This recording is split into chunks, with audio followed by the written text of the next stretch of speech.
Bom dia, pessoal. Vamos dar continuidade nos nossos estudos aqui, né? Falando sobre Ásia, Europa e Oceania.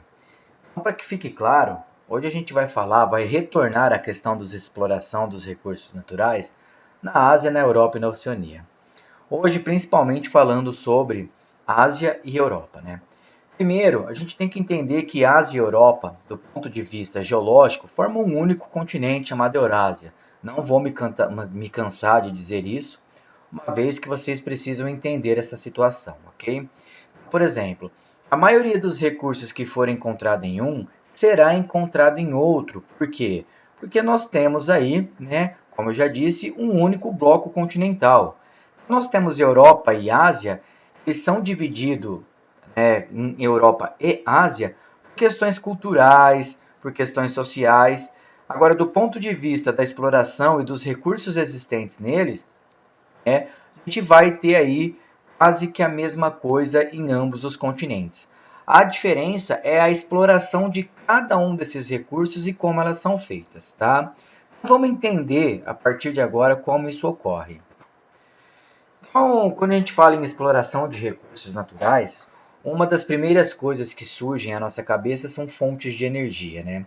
Então, a exploração de recursos naturais, ela está ligada à produção de energia, ok? Principalmente quando a gente vai falar em Europa, né? Então, essa exploração, ela é desde a retirada de madeira, desde a da exploração de carvão mineral, petróleo, gás natural, entre tudo aquilo, né, que é produzido naturalmente, que é um produto da natureza. Então, explorar esses recursos é estar causando impactos ambientais, ok?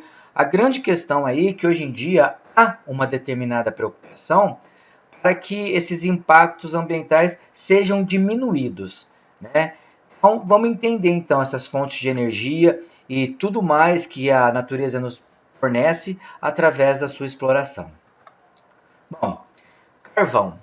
Então, o primeiro aqui a ser conversado, a ser falado, será o carvão mineral. O carvão mineral ele é um importante combustível, principalmente no que diz respeito à Europa, né? O carvão mineral, para quem não sabe, é o combustível utilizado durante a Revolução Industrial que ocorreu no século XVIII na Inglaterra, né? Então, a queima dele é que produzia vapor, que movimentava os motores recém-construídos naquela época. E a Europa, ela tem em abundância o carvão mineral, certo? O carvão mineral, para que vocês entendam, ele é formado a partir da decomposição de vegetais, né, que foram encobertos aí por sedimentos ao longo de milhões de anos e eles foram se transformando em carvão mineral.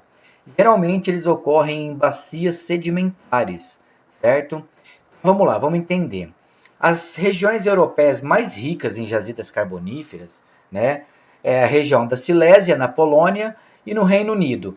Então, para que vocês entendam, o Reino Unido, por exemplo, que foi onde ocorreu a Revolução Industrial, ocorreu lá por quê? Porque o Reino Unido, naquela época, era o país que mais possuía recursos em riqueza, né, que tinha dinheiro para investir no desenvolvimento desse novo meio de produção, além de possuir ali grandes jazidas carboníferas que eram responsáveis, né, que eram o combustível utilizado. E nós temos também, né, o Vale do Ruhr, que fica na Alemanha, e Alsácia e Lorena. Inclusive, Alsácia e Lorena é uma vasta área que passa pela Alemanha, França e até Bélgica. Essa região, inclusive, Alsácia e Lorena, é palco de conflitos durante a Primeira e Segunda Guerra Mundial, né, em que os países França e Alemanha lutavam por ela, uma vez que ela possuía grandes reservas carboníferas. Né? Então, aqui embaixo vocês veem, ó, quando o ditador alemão, Adolf Hitler, invadiu a Polônia em 1939, né, foi o estopim, foi o que deu início à Segunda Guerra Mundial.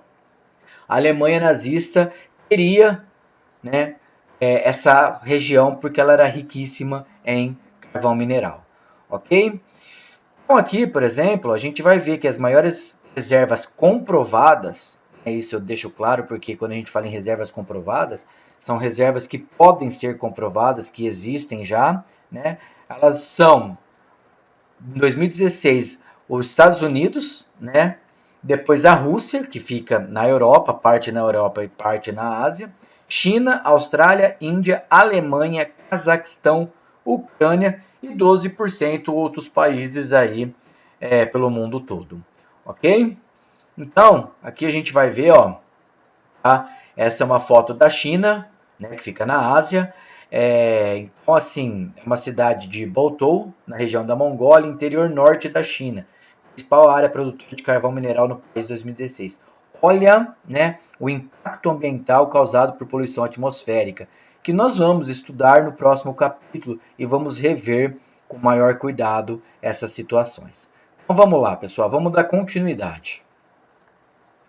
A gente vai falar petróleo e gás natural.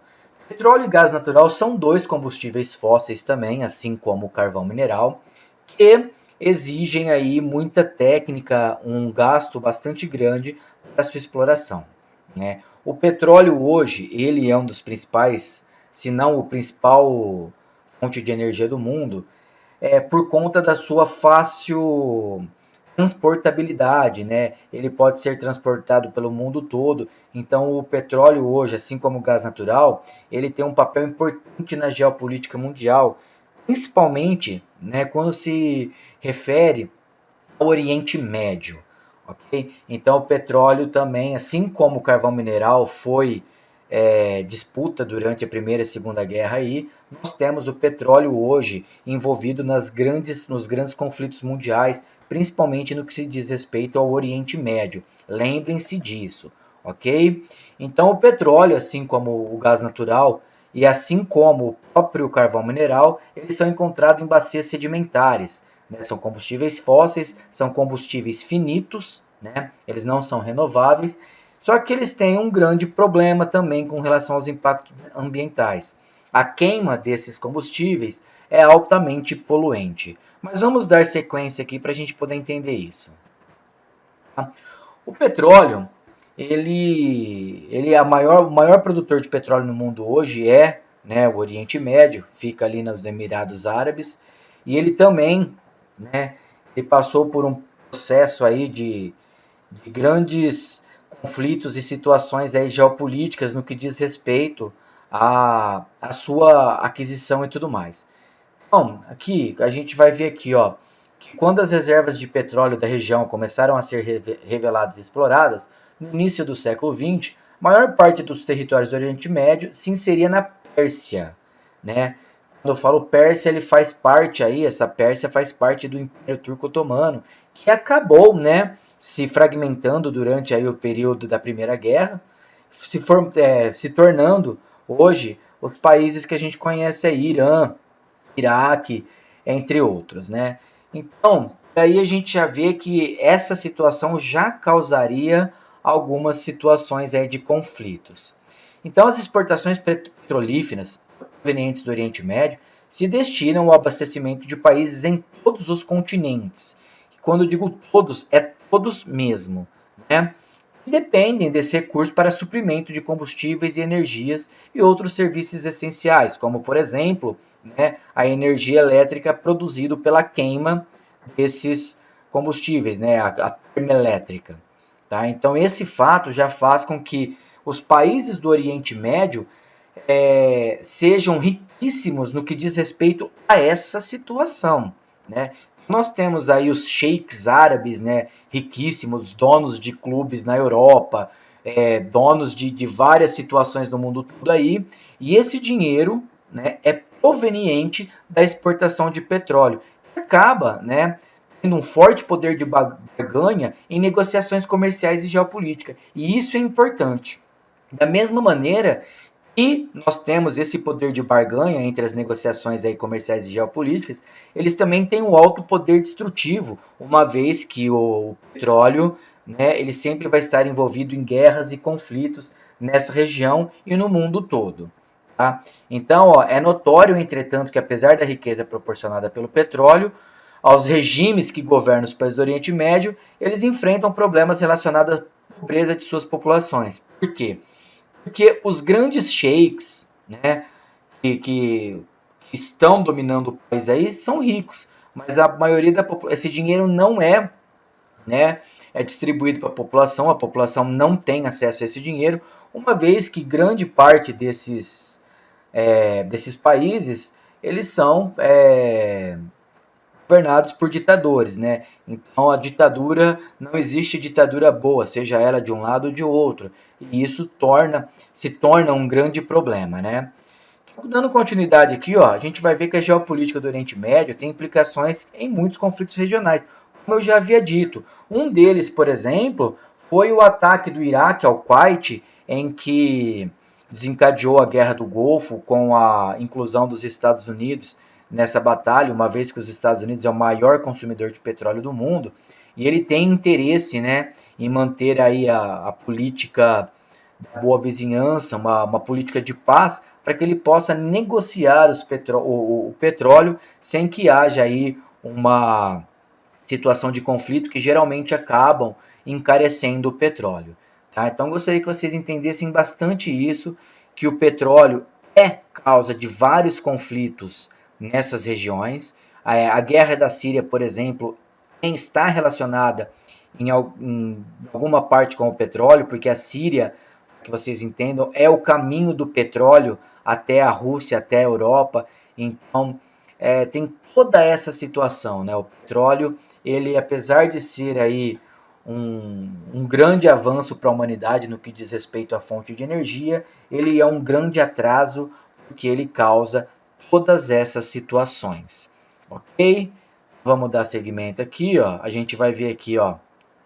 Nós temos aí uma outra situação que é o Estado Islâmico, que é um grupo extremista, né, do Oriente Médio que quer o controle de alguns países e algumas regiões ricas em petróleo. Então, isso tudo, né, tem a ver com o petróleo, tem a ver com governos ditatoriais, e isso acaba resultando na perda, né, da maioria da população. Enquanto os milionários do petróleo, eles estão vivendo em outros países com todos os luxos. Ok? Vamos lá. Aqui a gente fala, né, da Arábia Saudita, né, como eu disse anteriormente, que é o maior exportador de petróleo do mundo. Ele hoje, visto a necessidade, ele está investindo com a venda do petróleo em energias renováveis.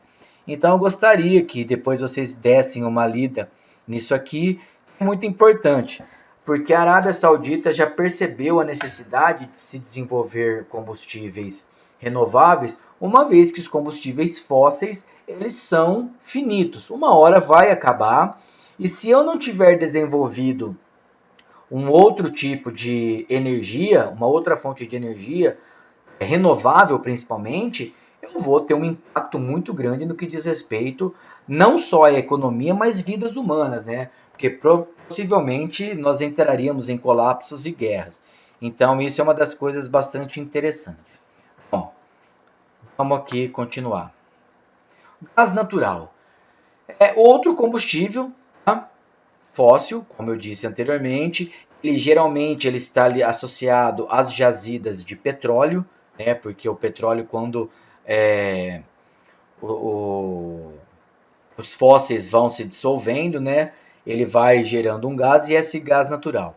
E também é muito importante no que diz respeito às questões geopolíticas, né? Por quê?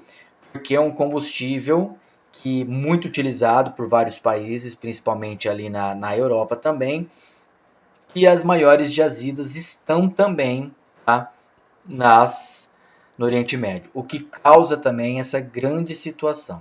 Então, a gente vai ver aqui, ó, o Irã, embora tenha as maiores reservas conhecidas no globo, hoje os Estados Unidos descobriu uma grande reserva de gás natural, que eu ainda não sei, eu preciso procurar e estudar a respeito, mas parece que os Estados Unidos achou uma grande reserva nas suas terras, né, no seu território, o que vai fazer com que essa tensão acabe diminuindo, né?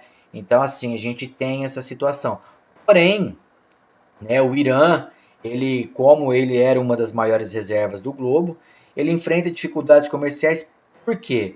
Justamente por questões geopolíticas e embargos estadunidenses, né, logo depois que ocorreu a Revolução Iraniana em 79. Né? Então a gente sabe, a gente vai falar, aqui não está falando sobre isso, mas o Irã sempre passou por essa questão geopolítica, né? O Shah anterior à Revolução Iraniana, ele era um Shah que apoiava os Estados Unidos, que depois da Revolução Iraniana ele conseguiu exílio nos Estados Unidos. Os Estados Unidos perdeu ali um pouco é, da questão da negociata com relação a isso, o que causou diversas situações. E um outro problema que o Irã enfrenta são os grupos terroristas, né? Os grupos extremistas que acabam aí prejudicando essa potencialidade que eles têm. Porém, o Irã, né, no que, tirando essas situações extremistas, o Irã é um país bastante desenvolvido e que possui aí uma grande infraestrutura no que diz respeito à produção do gás natural. Então, pessoal, eu gostaria que vocês dessem uma pesquisada sobre isso, porque isso é muito interessante, a gente entender que, por exemplo, a gente tem aí países que enfrentam diversos problemas, mas ainda assim são riquíssimos em recursos naturais, né, em commodities valiosíssimas hoje no mercado internacional. A Rússia é um outro país também que depende muito da questão do gás natural e a Rússia está também no meio dessas controversas relações que existem aí com o Oriente Médio, né? A gente sabe que Rússia e Estados Unidos são inimigos já há um bom tempo, então é bem interessante a gente ficar ligado a essas situações, que muito dos conflitos que a gente vê hoje, das situações de risco, de tensão, está relacionada a essas situações, ok? Então é bem interessante, ó, uma novidade importante no cenário da geopolítica do gás natural é a aproximação entre Rússia e China, né? Tem se intensificado recentemente com o objetivo de conectar o maior exportador mundial, a Rússia, ao gigantesco mercado consumidor chinês. Uma vez que a China, a gente não pode esquecer que ela tem uma economia de mercado muito grande, né, uma economia capitalista voltado para o mercado, e eles são, né, sabendo dessa situação, eles são grandes consumidores. E essa aproximação traria benefícios para os dois países. Ok? Não se esqueçam disso. Inclusive, a gente vê aqui um gasoduto sendo construído, ó, iraniano, que passa pelo Paquistão para atender o mercado asiático. Então, são construções aí gigantescas que estão ocorrendo para que a gente consiga, né, essa situação. Bom, vamos lá. Aqui exercícios, vamos passar para frente. Energia termonuclear. Essa matriz energética, ela é uma situação bastante complexa. Por quê? Seu desenvolvimento depende da existência de reservas de minérios radioativos, especialmente urânio, né? Então a energia termonuclear é uma energia limpa, por incrível que pareça, ok? É uma energia limpa, o qual a única coisa que ela produz, né, fora a energia, é vapor de água. Porém, os riscos associados a esse tipo de produção energética são muito grandes. Uma vez que, mesmo que haja toda a tecnologia, né, na implantação e na construção hoje de termonucleares, elas sempre vão estar associadas ao grande acidente de Chernobyl, na Ucrânia, na cidade de Pripyat, em 1986. E mais recentemente, na usina de Fukushima, no Japão, em 2011. Então, esses dois acidentes marcaram esse tipo de energia, porque se ocorrer qualquer acidente, a contenção de resíduos, né, nucleares é muito difícil. E isso vai causar a contaminação e grandes problemas, né, às sociedades aí próximas às termonucleares, tanto quanto a muitas cidades aí por vários quilômetros, uma vez que a gente sabe que a radiação se espalha pelo vento. E isso poderia causar danos, né, como causou em Chernobyl e em Fukushima. E isso é muito perigoso. Então a gente tem que se ligar nessa situação. Isso é muito importante a gente compreender. Que é uma energia que, apesar de ser limpa, né, e de ter todas as condições tecnológicas hoje, essa situação de um possível acidente e de uma possível transmissão de radiação causa hoje, deixa as pessoas hoje de cabelo em pé, ok? A gente vai ver aí, ó, que a Europa hoje é um dos principais continentes, né, que fazem uso desse tipo de energia, né? Mas, né, a tendência é que eles venham aí a ser desativados num futuro próximo, ou talvez se consiga tecnologia o suficiente para torná-la mais segura. Então a gente vai ter que esperar aí esses acontecimentos para a gente saber o que vai ser, qual o futuro da energia nuclear. Ok? Bom, aqui vai falar, né, do Japão, que a usina de Fukushima, por exemplo, o acidente que ocorreu em Fukushima não está relacionado propriamente à produção de energia nuclear, né? Não foi um acidente causado por questões da produção, mas sim por conta de um tsunami, né, que fez com que parte do reator rachasse e ocorresse toda essa situação, né? Então, ó, em 2011, após um dos terremotos mais violentos já registrados na região, um tsunami atingiu a usina nuclear de Fukushima e teve o sistema de refrigeração dos reatores prejudicados. E isso ocasionou explosões. Isso foi mais ou menos o que ocorreu em Chernobyl. Só que Chernobyl foi um erro, né? Foi um erro ali na hora do resfriamento dos geradores que ocasionou toda aquela situação. Inclusive, esse erro ele é aumentado por conta da negligência de algumas pessoas que trabalhavam ali. Já no Japão, eles tiveram ali uma situação externa à própria usina, que foi o tsunami. E mesmo assim, eles conseguiram rapidamente controlar toda a situação, porém, é, o acidente ocorreu e teve aí grandes transtornos. E hoje, por exemplo, fez com que a população japonesa questionasse a segurança das instalações no país, uma vez que o Japão fica no Círculo de Fogo do Pacífico e está ali, né, numa área de grande situação sísmica que pode ocorrer aí sem que haja um planejamento, beleza? Bom, outro minério energético que ganha grande importância, né, no comércio mundial hoje é o lítio, metal primordial nas baterias que armazenam energia elétrica. O lítio, por exemplo, se você está vendo essa aula por um celular, né, a bateria do seu celular é feita de íon lítio, tá? Ela é um metal o qual consegue armazenar energia elétrica. Tá? Então, assim, hoje é muito utilizado e a lista de produtos industriais que utilizam baterias, como vocês devem saber, é enorme, principalmente quando a gente fala em aparelhos tecnológicos. Tá?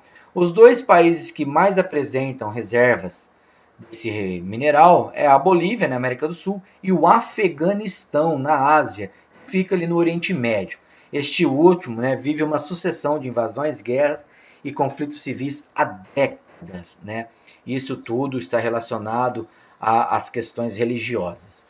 Então, e também nós temos aí, né, a Oceania, né, onde está a Austrália e vários outros países que possuem também grande quantidade desse minério. Na Oceania, em relação aos recursos utilizados como fonte de energia, nós temos a Austrália e Nova Zelândia, que são os dois maiores países, né?